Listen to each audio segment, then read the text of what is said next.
Hi there, this is a catch-up video on how House of the Dragon did in the spring 2023 award season. Everything from, well, there was the Golden Globes through yesterday, Sunday, was the Cinematographers Guild Awards. And those are the last awards of the spring cycle. I mean, semi-officially, because I'm recording this Monday. Then tomorrow, Tuesday night, HBO is going to have this big upfront where they show these are all of the categories we're putting for your consideration. So it'll be interesting to see these are the things that they think should be submitted for that. That's looking ahead to the fall, to the Emmys, which are in September, because they don't actually announce after the final round. These are the final round nominees after all the voting. Emmy nominations won't be announced until July. So I've been looking at this in my calendar for a long time. This is the last real awards show of substance. It's not just a technical, like more CGI things, or the big artistic things like writing, directing, cinematography, some of the other stuff. And as it turns out, within the industry, this is seen as the end of that, and then Tuesday we're looking ahead. This is a catch-up video because, as I've said if you follow my channel, I got really sick for a month. Mid-January. I had this terrible cough, lost my speaking voice, and this happened as I was scripting my video reacting to the House of the Dragon win for Best Drama at the Golden Globes, which we've all seen now. That I was in the middle of recording going, I have this weird cough, I think I should try again in the morning, and it just got worse and worse. So I had intended to predict all of these awards. They've already happened. So I'm just fast and dirty doing a quick overview of how did we do during the spring award season. Mostly after Golden Globes. Obviously that came out. That was a big shock that they won Best Drama. It was really fun to see. I actually watched the whole thing live just to, I didn't think they'd win. They called them up for Best Drama, and seeing all of Emma Darcy's red carpet videos. I tried to edit together a montage of those, but it had copyright stuff. They took it down. But look up the clips of that. It was just Emma saying, it's so great that I'm here, that I used to think I couldn't get a job in the TV industry because I'm not cisgender, I'm non-binary, and it's just nice here to be representing, and that I'm not afraid of stuff. And Emma was crying when they were on the stage. And it was so beautiful, and Millie was a little tipsy. That we had the two Rhaenyras up there and Sapacha going, we didn't think we would win, this is so amazing. Split vote, whatever. I know the awards are all... It depends on the awards. Some of the awards are more of a sham than others. That, they didn't have the Golden Globes 2 years ago because it was so full of bribery.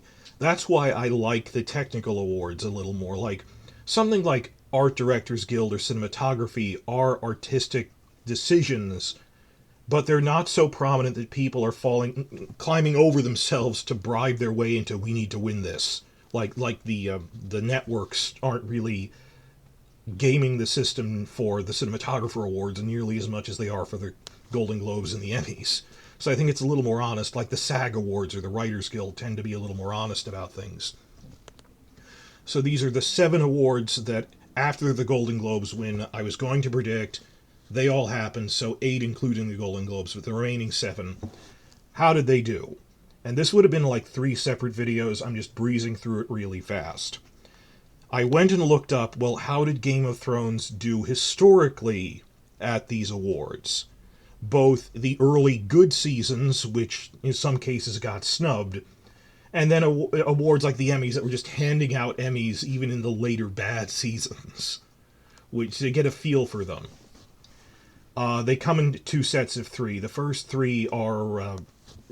by theme, not chronology. Writers Guild of America, Directors Guild of America, and I said Cinematographers Guild. It's actually the American Society of Cinematographers, because they don't want their initials to be CSA. So it's the ASC. So how do they do with those? Well, House of the Dragon was completely snubbed for nominations at the Writers Guild of America this year. Then again, looking back, Game of Thrones was historically snubbed at the Writers Guild. They were rarely nominated and never won. So back when I was making predictions for all of this before I got sick, I didn't think they would do well at the Writers Guild of America, and I wasn't surprised. What did turn my head a little was the Directors Guild, because they usually at least get nominations for Game of Thrones and sometimes won. Not a lot, but they were known to win there. Completely snubbed. They didn't even get nominated, which was discouraging because I thought that the cinematography and direction was better this season than in a long time. Which I'm skipping around now thematically. The final awards yesterday, the cinematography awards, I actually thought they had the best chance of winning out of any of these 7 things. Because not only was the cinematography really good this season, historically Game of Thrones has done very well at the American Society of Cinematographers Awards.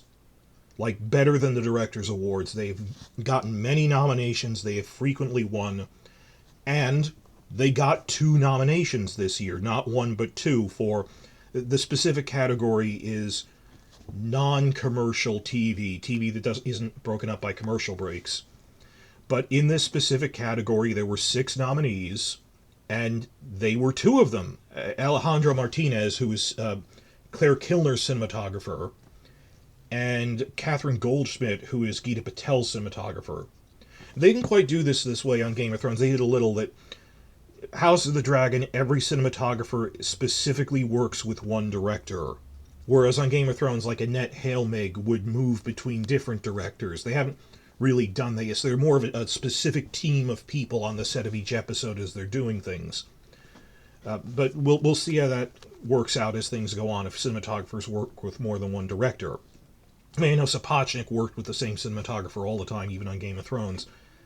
But for this, it was Goldschmidt and Martinez, and I really thought they had a chance, and they lost to The Marvelous Miss Maisel from Amazon. Because writing and directing has separate categories for episodes of a drama series.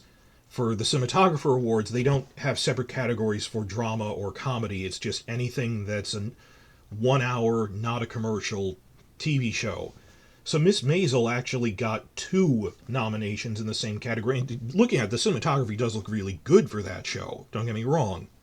So it's 2 for them, 2 for us, and the other 2 were 1 nomination for an episode from the final season of Westworld, and another it's not for all of their work. It's not for Catherine Goldschmidt for all of this season, or Martinez for all of this season. You have to submit 1 episode. He submitted episode 9, which I guess for artistic reason, specific cinematography principles might be better, but I thought you did better work on episodes 4 and 5, but if you showed me a breakdown, you'd probably see why he felt episode 9 was the one to nominate. But specific episode of Westworld season 4 was nominated, and the 6th and last nominee was a specific episode from Netflix's 1899, which also just got canceled.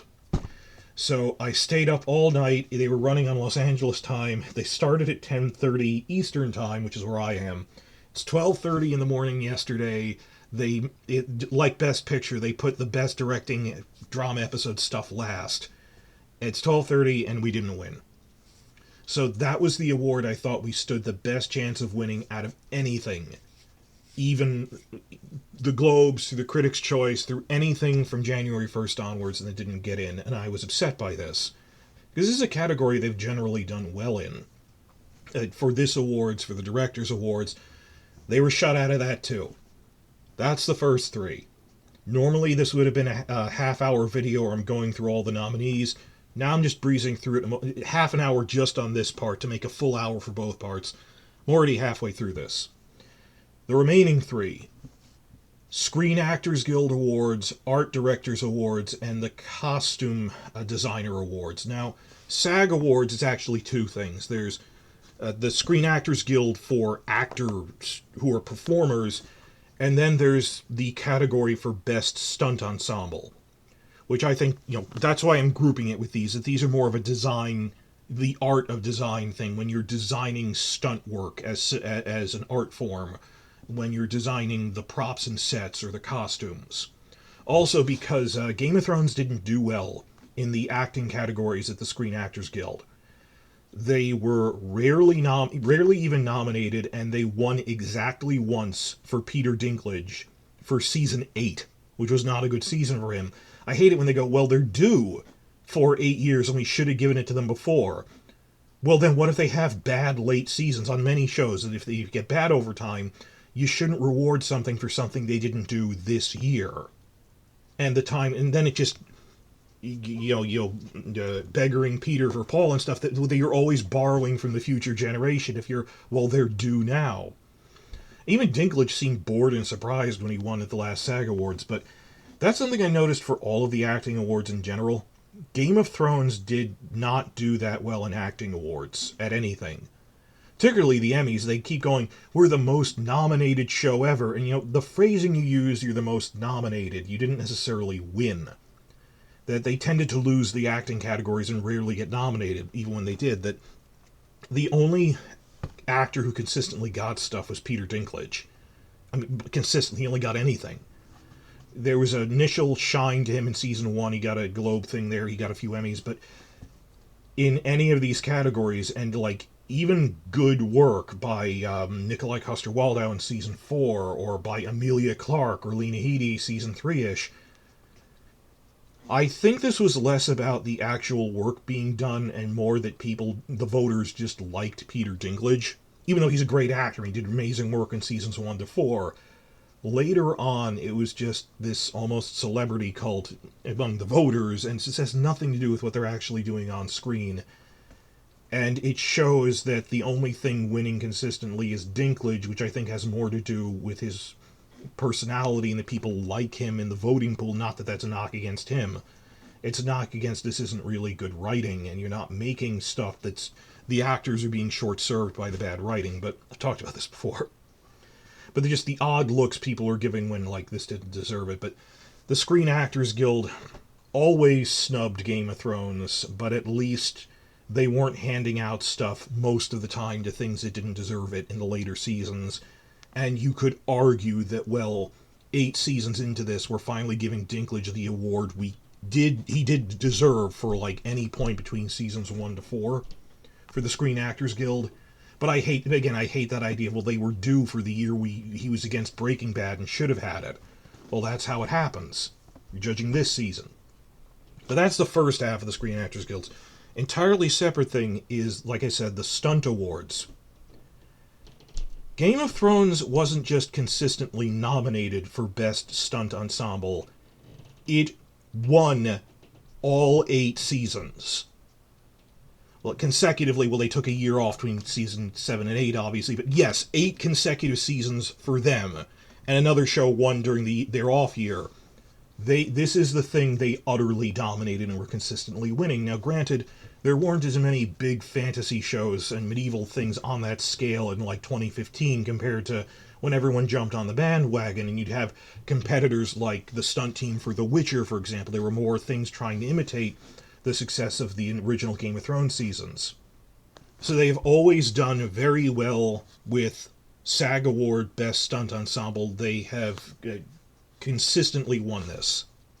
And the other 2 are Art Direction, which used to be Deborah Riley, and then before her Gemma Jackson. Now it's Jim Clay, who's great. I love all this behind-the-scenes stuff explaining what he did. He's really good. And Costume Design, Janine Tamim.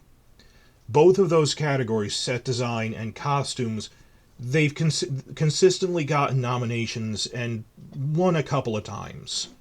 Not as consistently winning as the Cinematographer Awards, but they've been known to win. They do reasonably well in those. So there'd be a decent chance of that compared to how the Writers Guild always shuts them out.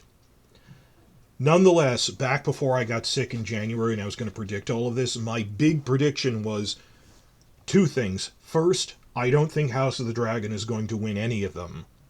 And second, independently of that, not necessarily as a head-to-head thing, I think Lord of the Rings, The Rings of Power is going to win all 3 categories. I was mostly wrong. Because my reasoning was, through no fault of House of the Dragon, that Season 1 is this relatively contained prelude to the war that starts in Season 2. So think about, Game of Thrones Season 1, you didn't see that many different locations by way of Ned Stark.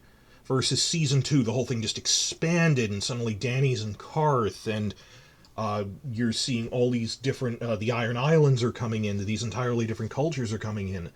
House of the Dragon Season 2 will be like that, where we meet the other great houses in this prequel era, where we have actual field battles, full-scale battles with like horse charges and things. A lot of stuff. So we'll be seeing different regions, different sets, different costumes, and a lot more stunt work. Season 1 only had one real battle scene, and it was the Stepstones battle, which was filmed on the Leavesden studio backlot, and it didn't have horses in it or anything. It was actually very contained. And it was great stunt work, don't get me wrong, but it was done under controlled circumstances. Because it was under controlled circumstances, they explained this. Oh, we were going to film on location, but it didn't work out, but that was a good thing because when we're doing it in the studio, it gives us more control over the pyrotechnics. So when the dragons are lighting men on fire, we could actually have stuntmen on fire because it's safer to do that in the studio where we know what we're doing. We have the extinguishers at the ready to douse them, that we wouldn't risk doing that on location, in a location shoot, setting someone on fire for real in one of the fire rigs. So I think that worked out, but like there aren't horse charges in it. It's not really a field battle with you see like elements of armies and pincer movements and flanking. It's a melee in the middle of this shipwreck set, which I think looked great. But you know, it's a 10-minute thing for the whole season, and there aren't really like giant duels during the whole thing. So I thought, you know, the best is yet to come. I don't think this is the best stunt work we're going to see on this show relative to itself. Versus Rings of Power, say what you will, there was a lot of good stunt work on it. So I thought, okay, that'll get the stunt work award. Both of them lost to the stunt team from Stranger Things Season 4. I did not see that coming. I don't watch Stranger Things. If you've seen any or all of these, is the stunt work in Stranger Things Season 4 that good compared to all the medieval fight action going on in the Lord of the Rings stuff and House of the Dragon? I don't see how that is. I know there's a lot of like explosions, you're fighting monsters, but I did not see that coming at all. And this is a big shock because I didn't think they'd win. I thought Lord of the Rings would win because it's a similar type of show on that scale, but this broke the consecutive winning streak they've had for 8 seasons on this franchise. And it's actually the same stunt coordinator. I don't think he's been on for all 8 seasons, but Rolly Earlham is back for House of the Dragon. He did like the entire second half of Game of Thrones. He is the returning stunt coordinator from the second half of the show. He has won this specific award before, and I thought, how do you lose that to Stranger Things? I thought, well, Lord of the Rings has a lot more action scenes in it this particular season. Didn't work out. Conversely, the one out of these 3 that I happen to be right about, and this isn't some giant prediction, I lost the other 2, was that yes, the Art Directors Guild Award went to Lord of the Rings of Power. And I feel deservedly so. I mean, say what you will, the writing, they really got the look and feel of pre-fall Khazad-dûm right. And just the props and the sets. And I'm never a big elf guy, but okay, this is what Lindon looks like. Numenor looked like what Numenor should look like. Even the Harfoots with their caravan, you know, that's actually really good set work. It looks lived in. It looks like these are people who walk around with like ghillie netting and stuff that they camouflage when they're hiding.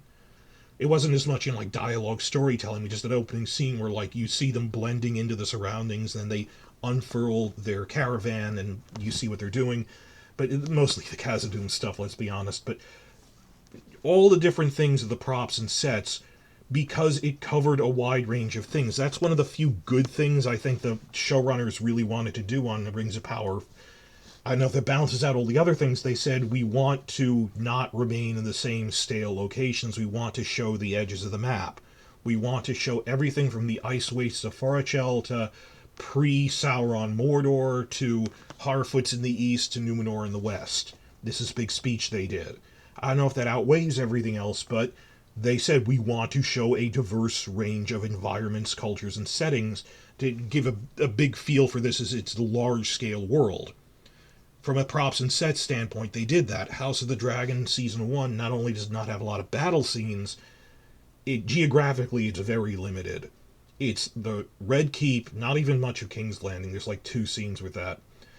There's mostly the Red Keep, which is why it justified the expense of building that massive 3-story interconnected Red Keep set. They said, we wouldn't normally do that. Game of Thrones would do that under the old administration. They'd be wasting money, but so much of this happens in the royal palace that it made sense, and to do that, to justify that we have they like showing off the staircase, that yes, this is a multi-tiered set, that we bothered it was worth building a 3-tiered set for.